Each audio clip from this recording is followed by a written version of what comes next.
Ström. Jobbar på Infor i Stockholm sedan snart 6 år tillbaka. Varit i branschen i 25 år. Är solution architekt, rådgivare och projektledare inom business intelligence och verksamhetsstyrning eller enterprise performance management. Och för ett par veckor sedan, kanske inte mer en månad sedan, så hade jag en presentation om M3 och rapportering och business intelligence. Så att dagens session är väl en fortsättning på det, där vi fördjupar oss lite grann kring EPM och verksamhetsstyrning och systemstöd för det. Och därför har jag med min kära kollega Sven Schönfeldt. So please Sven, go ahead. Right, yeah. Welcome and very good morning. Greeting you from Berlin, Germany today. And I've been with the company since 2004, and I'm a solution consultant, and I'm very happy to share the solution today. When it comes to planning and budgeting, Matthias, do you want me to start right away? Or? Yeah, absolutely. Okay. Just let me into it. Let me share my screen. And as I experience some network issues today, I will also turn off my video. So I just wanted to say hi so that we save a little bandwidth.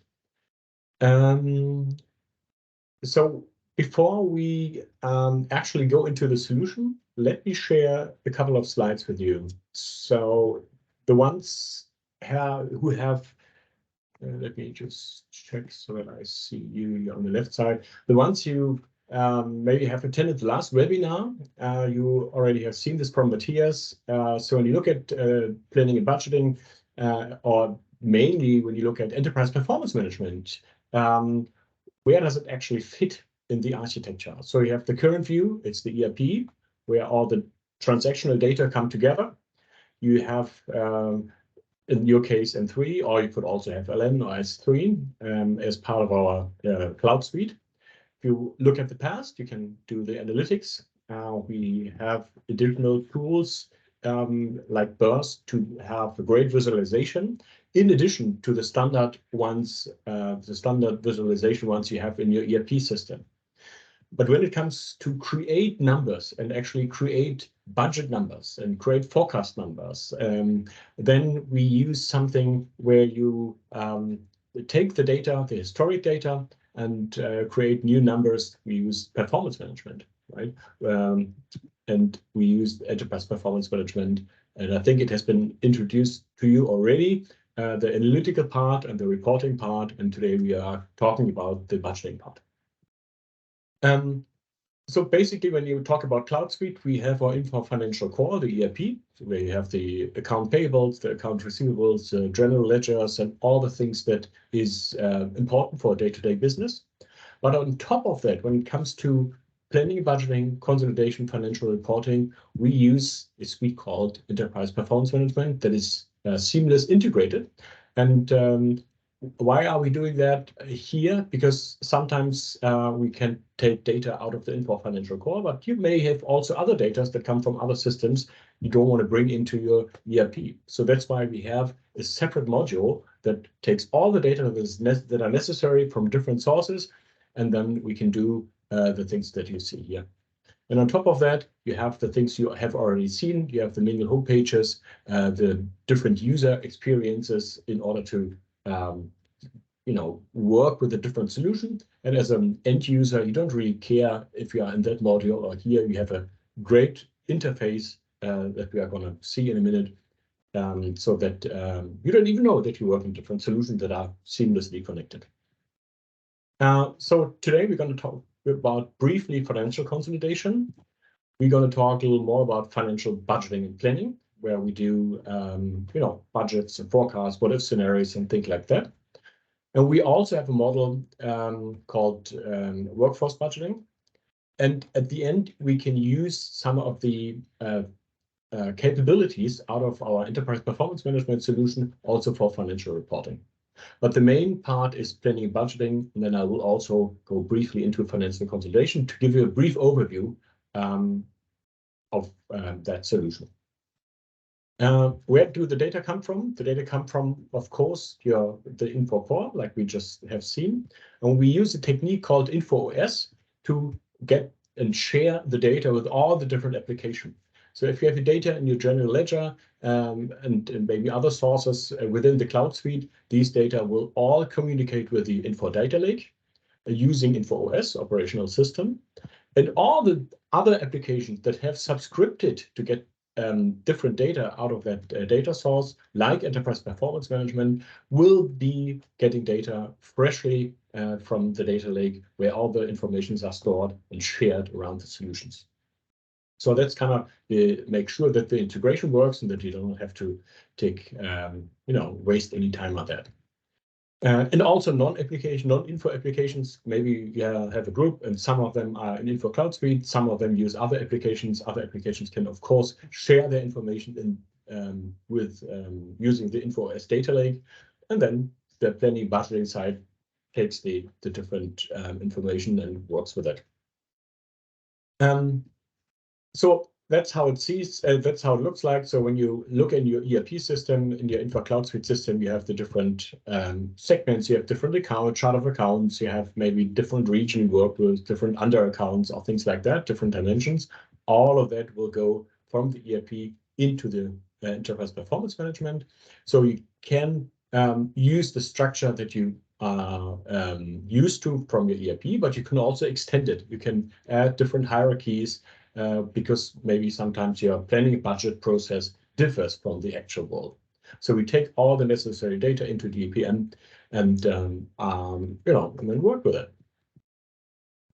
So when it comes to planning and budgeting, this is really what you need from our point of view. So you need the integration. You don't want to start from scratch. So we prepared a model. We have data entry screens. We have prepared workflows. We have prepared scenario calculations. Maybe you have a little alerting. You want to have it scalable. You want to be able to extend that. And the security is also a key part. All of these components are necessary if you think about a planning and budgeting solution, and all of that is part of the EPM planning and budgeting. Last slide.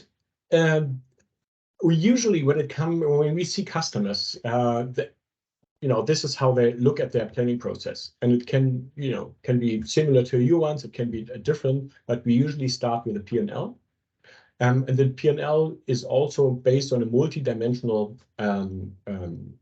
platform or foundation. So that means you have a P&L, you have the chart of account per year. You have different versions. You can do it for different entities. You have different segments, and all of that.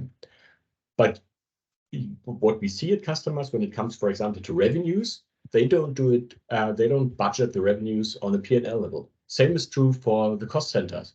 For the cost, they don't budget it on the P&L level. They use subplans. And subplans mean, for example, revenue planning. You say, we don't want to do the revenues per region and per product. Or we want to do our cost calculation per cost type and cost centers. And that's what we call subplans. And we support that concept of subplans where we say, revenue calculation is done here and the result will flow in automatically into the P&L. Same is true for the cost calculation model. For example, you do it by cost type and cost center. And once you're done with that, the result will go into the P&L. But it doesn't stop there. When it comes to revenue planning, maybe you say, I have a driver-based approach where I, want to calculate like units times price. I play, with the prices or with the units in order to calculate the revenue. If you want to sell something, you also need to make something. You need maybe a production subplan or maybe a purchase subplan. Same is true also for the cost. Maybe you have a lot of costs attached to HR or investments, CapEx. All of that flows into the P&L, and then you can, of course, do other calculations based on that one, like the balance sheet, cash flow, allocation, or financial consolidation. So that's kind of the concept that we follow. And let me show you in the budget and planning application how that could look like. So what I prepared today, I went through the planning budgeting, set up a small little cycle, and this is exactly how we do it. You can say, I want to do a cycle based on cost centers, for example, organizations. I want to do the P&L based on intercompany, and I want to do all my balance accounts based, on different schedules. And maybe my sales plan, I want to do per region and per product. You see, you're very flexible. You have different dimension. You can set on your, you can use, maybe say, yeah, we are doing it per customer, or we are doing it per sales rep and channel. All of that is possible and intensible, and extendable. So once you set the foundation, the next thing you do, you say, yeah, I want to do it maybe a 3-year budget. The first year I want to start in 24. I want to do the budget first year on month level, second year on quarter level, third year on year level. And then you say what companies will be part of my organization, will be part of the planning and budgeting cycle. And you see different currencies. And any questions? No. If there are any questions, just give me a shout. And you also see that we, of course, work with different currencies. So currency calculation is automatically done. And the last step is to actually edit the different organizations, different cost centers you want to use during the planning and budgeting process. And this is kind of the summary of the configuration. So you configure it. You don't have to program anything. You configure the planning budgeting cycle you want to work in, and then you go ahead and start. So let's have a look at the solution. This is something you already know. I'm connected now with a cloud connection here, and this is what we call Mingle. And Mingle shows you different, as you have already seen, different information from different sources. So it could be from an ERP, order entries. It could be a post that another colleague shared. It could be, certain tasks you need to do, or it could be out of the planning and budgeting solution at the top, some KPIs that are important to you, where you could, already see something, maybe the actual and budget difference variance from the gross margin. You see, oh, there's something going on here, and you can click on it and go into the solution.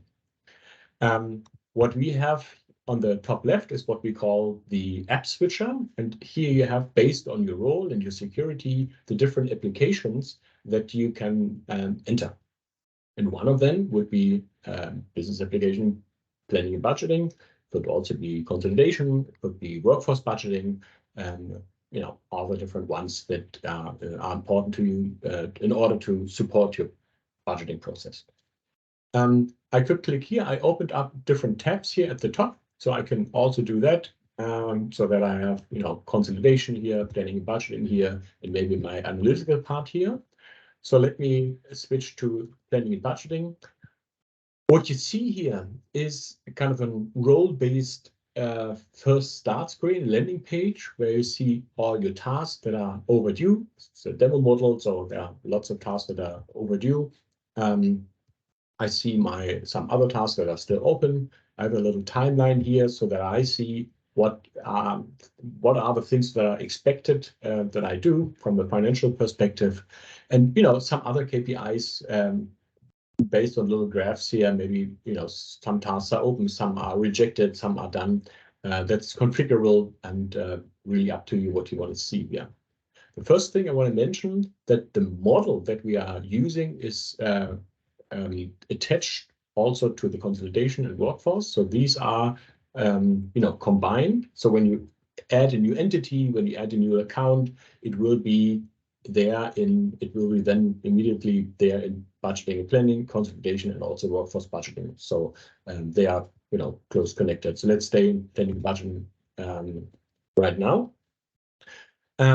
So the first thing I want to show you is everything is based on tasks. So I could click here on these tasks, but I could also click on these tasks. So when I see, oh, I got to do the OPEX, I got to enter some numbers for the planning budgeting. Maybe I do the cost center planning. I can do this, but I can also click on tasks on the left side.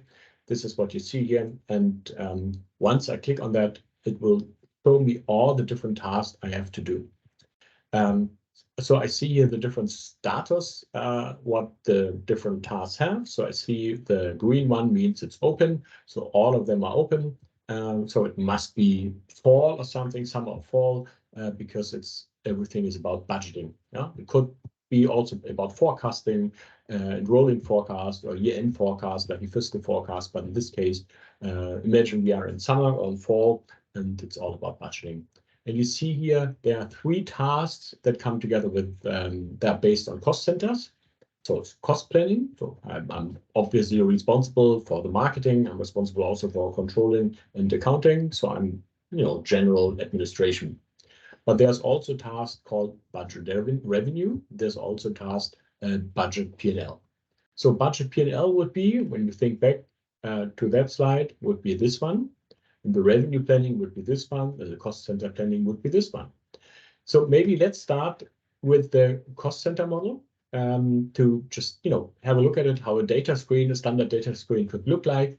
Then have a look at the sub plan or the revenue plan, and then have a look at the P&L, because all the things that are done here will then flow automatically into the P&L.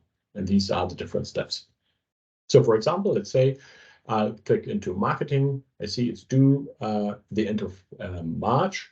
And if I click on that, it will open up and load all the data that are necessary and bring me into that data entry screen. What I see on the left side is always a standard, so that it's very transparent where I am. So it's the cycle, it's called webinar for today. It's about the budget version. I see the entity again that I'm responsible for. I see the 3 different cost centers that I'm responsible. There are more than these 3 ones, but these are the ones that I'm responsible for. And I see when it's done and the current status, and I could also add some comments here.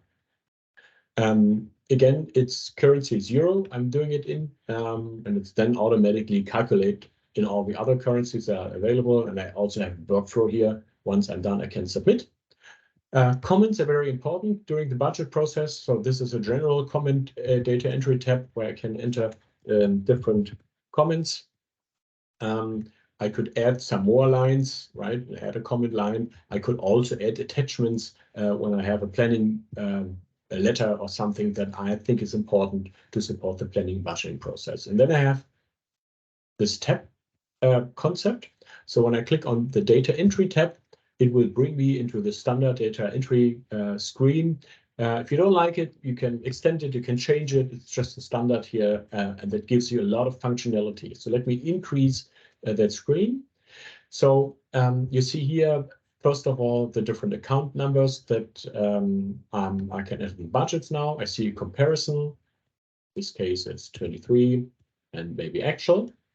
And I see, okay, these are the 3 different years we talked about. 23, 24, 25 was based on quarters, and 26 is then only based on year, but 24 is based on different months.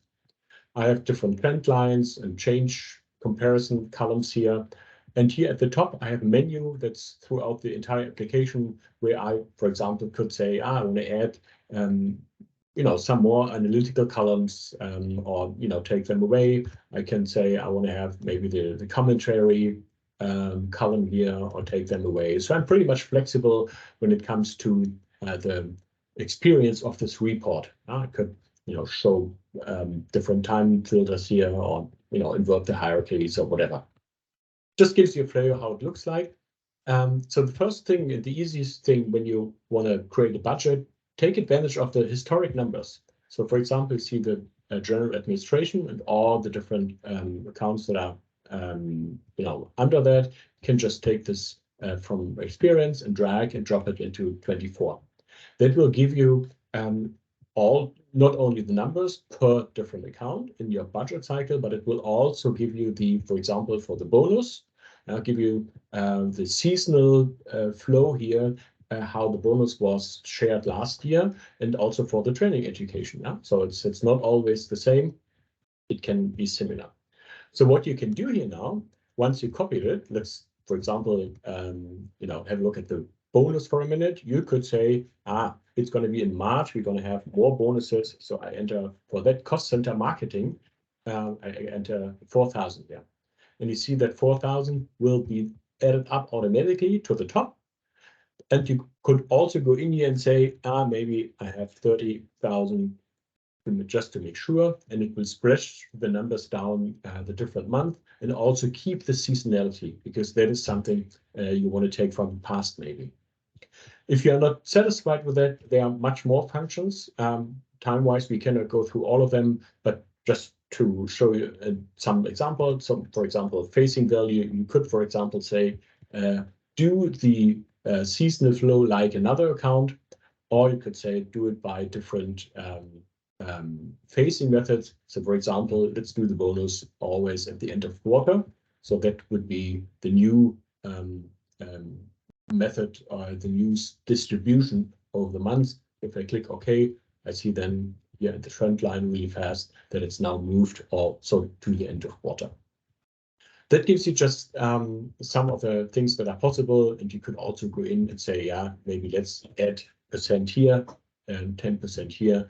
And for training education, it will almost stay the same. Let's maybe also add 5% expected training increases for the next budget, right?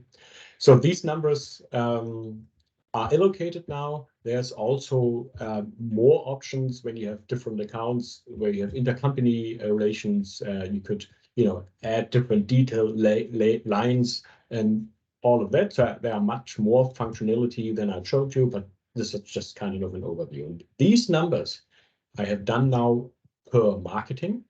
I could now go to my next cost center that I'm responsible for. That could be maybe controlling department.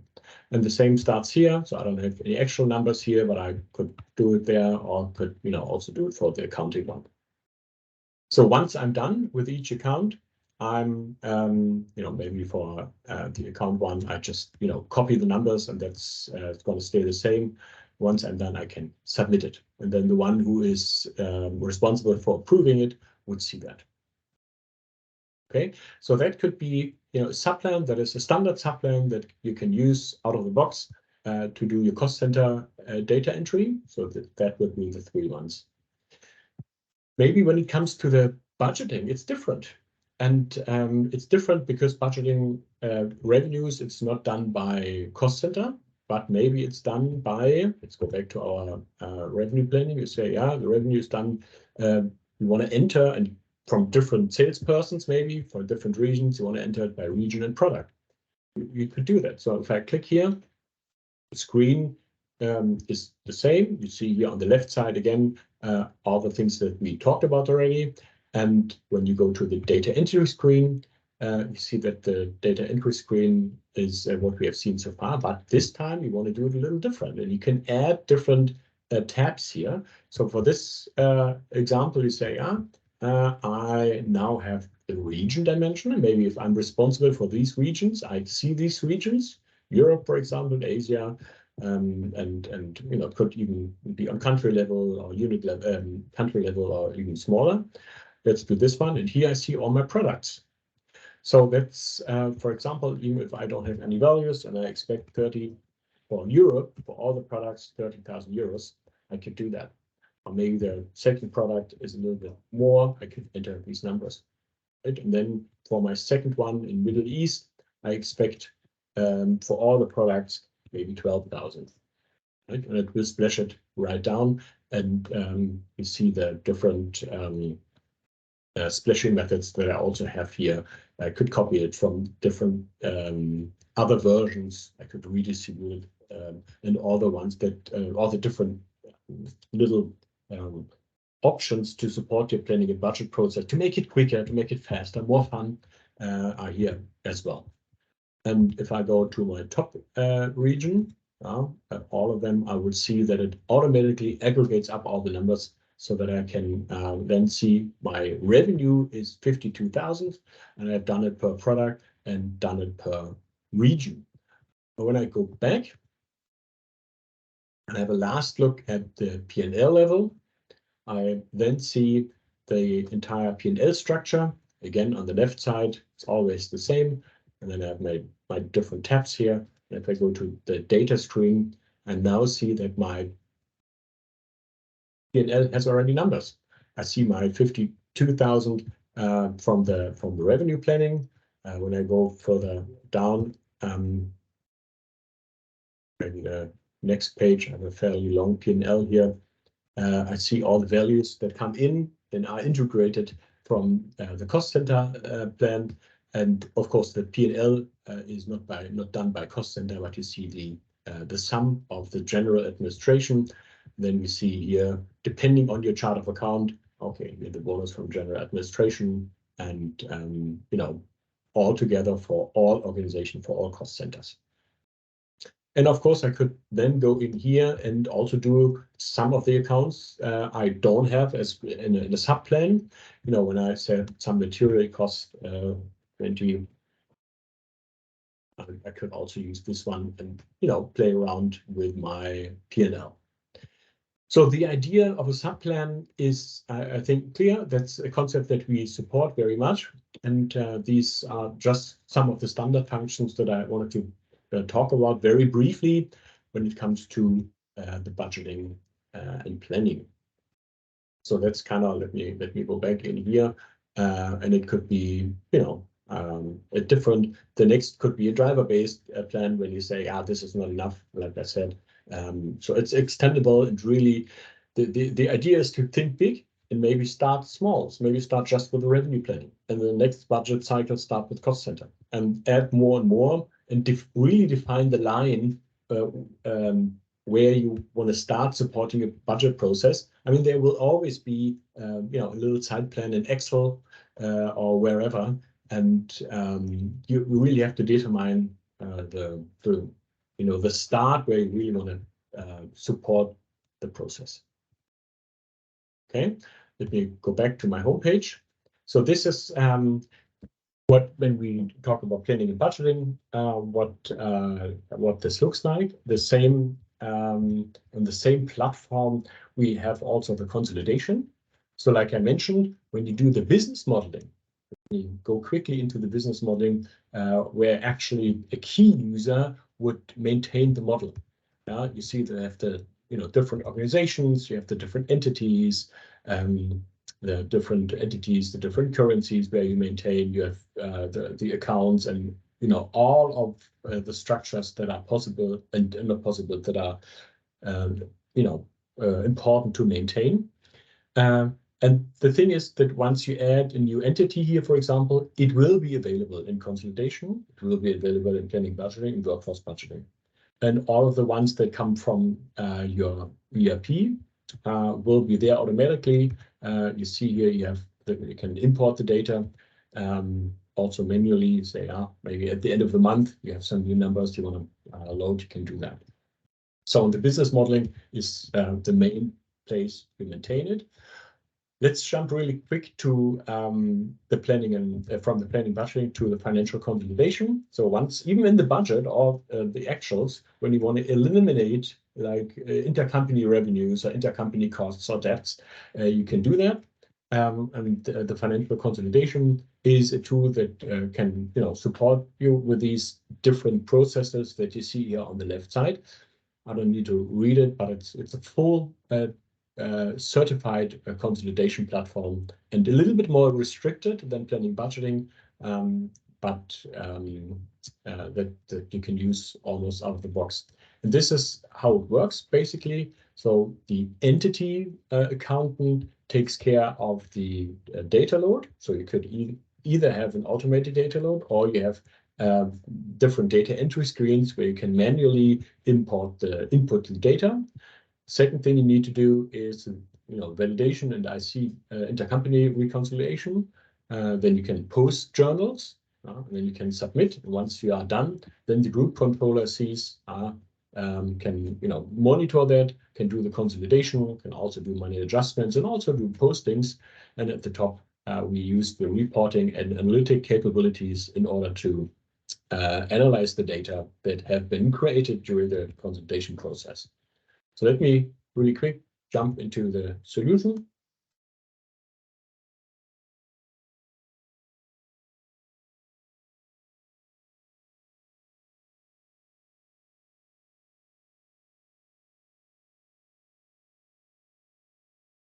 Also open here in the third tab. Okay, I have an internal area, but it doesn't matter. Let me jump into the consultation. So what you see here on this side is a status monitor where you see all the different tasks also that you can open up for the different entities that you have. The same is true for the group. So it's always kind of a two-way approach. The one for the group controller, who is mainly responsible for the consolidation process, but he is depending, of course, on the entities that will deliver data and will adjust data, will do the intercompany reconciliation and things like that. And the same what we have for the status monitor, we also have a concept of a landing page for the entity controller. So if I would be the entity controller, I would only see this tab. If I'm the group controller, I would of course see more. And on this landing page, we see different things that all the accountants on a local level need to do. So, for example, we need to enter some parameters. I need to do data transfer, so I can copy, carry forward and roll over, and have a look at my trial balance. I can do post journals and have a look at all the different history and a journal book here. Then I can, I see there maybe there are some intercompany matchings here that allow me to have a look if everything that was booked against me or I booked against another one to work that out even before consolidation. Then I also could use or take advantage of the embedded cash flow that I can start here. And at the end, I have different report options in order to have a look at my balance, have a look at my trial reports and things like that. So let me just show you some examples. You see on the landing page also here and here certain checks. And if something turns red, I see, okay, I need to do something. And if all is green, for example, the balance equally is there, or some other checks on the payables and accruals, I see that. Same is true for intercompany matching. I also have different checks. So to see right away if there's something wrong and do I need to do something. So the first thing maybe to show you in the time that I have left is how to import data from a local accountant perspective. So I could do the data import. If I don't have an interface where I automatically load the data, it really depends on the source system. So with that menu, I could say I want to load data in a certain version for a certain period and for a certain entity. In this case, Cards Jenny is my entity, and I could load it from the data lake, or I could also use a file upload. So that is possible. Maybe if there's a new company and you really don't have set the integration yet, you could use the load from source, go to the next page and the next, and then you can just drag and drop the file where the actual numbers or the budget numbers are in order to load them into the system. Once you have done that, you can have a look at it by using the data entry screen. So if I look at the data entry screen here, I see data entry screen. Let me recalculate. I had this issue before this morning.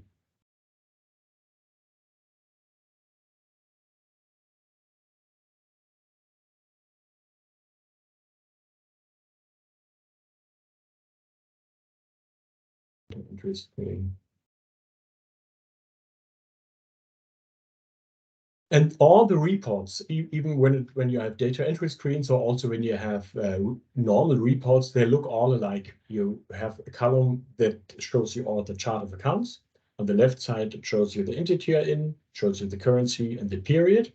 And then you have on the right side always a kind of history-driven column concept. In this case, it's the imported data, then the manual adjustments, and the adjusted and imported data. So that's the result. So when you first look at your balance, you might have imported something, but you also could, enter some gaps here if you want to enter them. And you realize that there are some accounts where, for example, revenues, where it's gray, where it doesn't allow you to enter numbers, and there are some that are white. And that is because every account has attributes. And for example, the revenue account has the attribute that it's an intercompany account. So you click here, and so you're not even allowed, in order to avoid mistakes and intercompany mismatches, you're not even allowed to enter values against this revenue account without taking care of the intercompany detail. So if you click on the intercompany detail, you see, okay, now all the different sister companies that I have, I could enter a value here, maybe 10,000, because it's an external revenue. But if I have, a revenue against another company, internal company, I would have to do it in this matrix. And if I click OK, then I have, the 10,000 here. And then, of course, my balance would not equal anymore, and it would show me that the balance equality is not there anymore. So I can do two things now and fix it. First, go to the account and fix it, or not here, but the counterpart. But if I want to do it the right way, I could also use the postings that allow me to do posts and to have always the two sides or even more. So let me go to the journal editor to show you what I mean. That could be part of my consolidation process from a local entity accountant perspective. Again, on the left side, as we have talked about it already, you see where you are. And then you could say, yeah, maybe I want a reclassification or adjustments or a correction. And then here is it where I now can, select different accounts. I just select a couple now, probably doesn't not make sense. And it will show you for the different accounts, this account has 3 segments attached, this account has only 1 segment attached, and I could now enter the credit and debit line, have a description or an attachment, and then actually post the journal, and then my balance will equal after that. That is true on a company level. That's also possible at the group level. This is just as an example of the journal editor for this chart for the local entities. What is also important is the intercompany matching. So when I'm done, have uploaded my data or entered my data, do some postings if necessary, I can here have a look at different standard reports when it comes to mismatches. So for example, let me go in here and have a first look. I see my, Genesis cars entities. So I see that there are different mismatches here for different checks. So let me go into the first one. It doesn't really matter now. And have now a look from the point of view of the Genesis cars. So my company 1. And these are all the companies that I could have differences against. And there I see, again, with a color code where the mismatches are bigger than the threshold. And I could now even click on the different differences and have a look where the differences really comes from, or really come from, and have different accounts where the mismatches are coming from, and could fix it. Right. So that is something that is important for the local entity accountant. Let me go back, and also part of the solution. Let's jump one more back. And at the end, I could calculate also the cash flow. It's something you can, where you can start the process if that is important and maintained. And at the end, you have the reports, for example, that look pretty much the same. Maybe I just have a look at one report.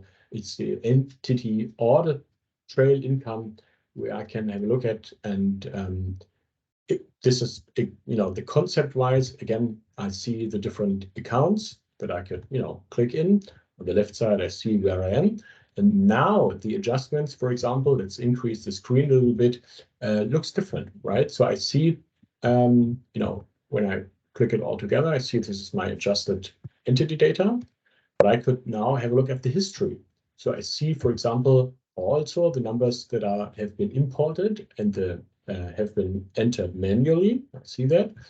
Let me close that. I see maybe the things that I've posted and with or created a journal using reclassifications, adjustments, or corrections. So this one and this one and this one, and the carry forward ones will then give me a result for my entity. So it's always very transparent where the numbers come from.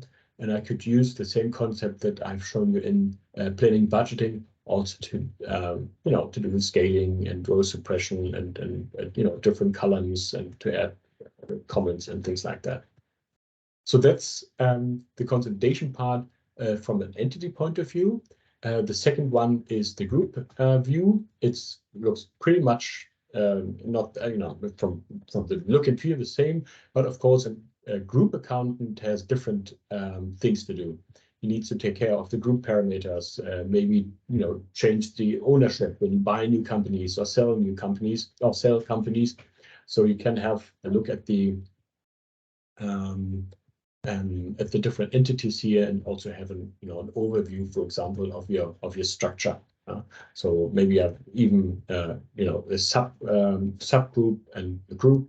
So you see the different entities and how the values then will be consolidated. And you could, you know, buy new companies and use that screen to do that.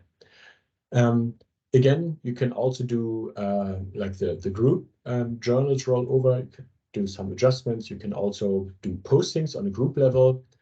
You could do actually run the consolidation. Let's go in here, see all the different steps for my group now. And these are, this is one group. I could have different groups with different ownerships. And these are the standard consolidation methods that are implemented. You could add more. And once you want to run the process, all will be then taken from the entity level to the group level. So you can calculate your kind of an external view and eliminate all the, you know, expenditures and the debts and everything that you want to eliminate. So that's the consolidation process where you can start. And once you're done with it, again, on the last line, you have different different reports. You have a group income statement on the group level. Let's have a look at it. Again, where you see, you know, on the group level, P&L. That's also true, of course, for not only for the income, it could also be the assets and the liabilities. And then maybe the group aggregated statement is also fun to look at. For example, where you see all the different companies that you have. And at the end, you see the consolidated balance sheet. But if you want to have a look at all the different units, that report gives you the overview, and you could, you know, even change the currency and look at different currencies here in order to have a transparent view. And yeah, also the audit reports, like I've shown you in the planning and budgeting part, is there, and some other reports like group schedules, where you can have a look for, you know, certain schedules, maybe the receivables at a certain level. That gives you, you know, the selected schedule. In this case, for example, it's a time schedule, but you could also have a look at other schedules. Let's say equity. So that's another schedule. So it's very flexible. It's also based on a multidimensional database, so you are really free to analyze all the things that need to be analyzed. And as a group controller, of course, you use the status monitor or the group monitor to also open up the different steps that are open. And if, you know, these things are done, again, you have certain status you can have a look at in order to make it very transparent. Okay, so that's you know, as a short overview of the consolidation. There's a third part, workforce budgeting, I will not go into, but it will help you to create an overview, a budget estimation from the HR perspective, in order to you know, calculate the costs from a sub-plan workforce budgeting into your P&L and have a suggestion there. Yeah, and once you are done with that, you can, you know, use and take advantage of the different reporting capabilities that Matthias talked the last time, like this one. When the consolidation is done or the planning and budgeting is done, you could use the same technology, the same platform also to analyze data. So like this, you could, once the planning and budgeting is done, and have a look at the different gross margins, and you see, North America, for example, the gross margin is, the other ones are maybe planned, but North America is not planned. So you could, select it or go into it. And you see then it's not the entire North American continent, it's only the United States, where you have the variance in the gross margin. So you could click and see all the different states now, and you see, New Jersey is the biggest one.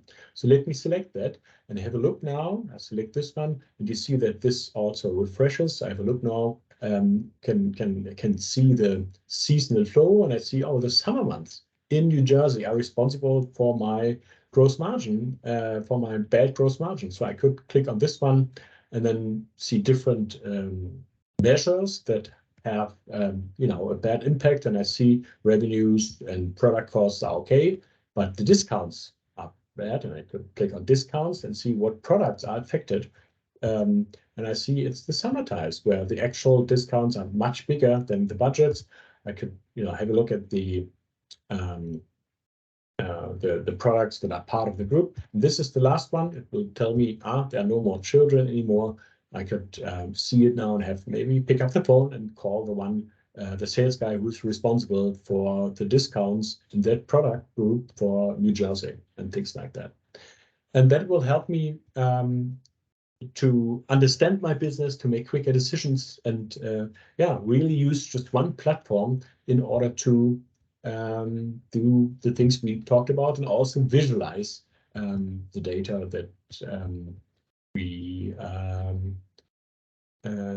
created. And it's always possible to actually, like you see here, for example, let me increase that to go back to the data that are behind the nice screens.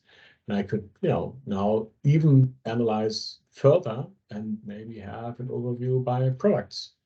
And open up the product, zoom in, whatever. So it's not only a planning and budgeting consolidation platform, but it's also an analytical platform, and all of that combined, I think, makes the strength. Okay, so when I want to go back, so we talked about, let's take this one here. We talked about that we taking all the data from our Infor Financial Core, in your case M3, that are needed and necessary, and use the enterprise performance platform to do the 3 tasks we talked about, and take advantage of the integration, take advantage of the embedded analytical part that is possible using Infomingle, and support the processes that are supported best by performance enterprise management. Any questions that you might have?